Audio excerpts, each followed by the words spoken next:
প্রত্যেকটা মেয়ের কাছে তার বাবাই তার জীবনের সেরা পুরুষ। তার জীবন গঠনে, তার শিশু থেকে যৌবন পর্যন্ত, তার পথ চলায় সব ক্ষেত্রে তার বাবাই তার সহায়ক ছিল। বাবাকে সে কিভাবে ভুলবে? কারণ তার বাবাই যে তার মেরুদণ্ড ছিল।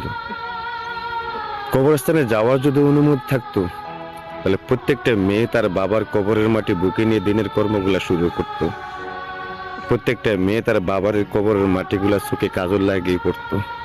তখন তাদের জীবনে তাদের বাবা যে অনেক বিশাল এক হিমালয় পাহাড়ের মতো, যে পাহাড়ের উপর চূড়ায় বসে সে প্রতিদিন বেঁচে থাকার স্বপ্ন দেখত, নতুন এক জীবন গড়তে, নতুন করে নিজেকে সাজাতে, নতুন এক আগামী দিনের জন্য। মিস ইউ বাবা।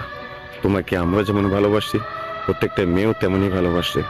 তবে মেয়েদের কাছে বাবাই তার প্রধান রাজপুত্র।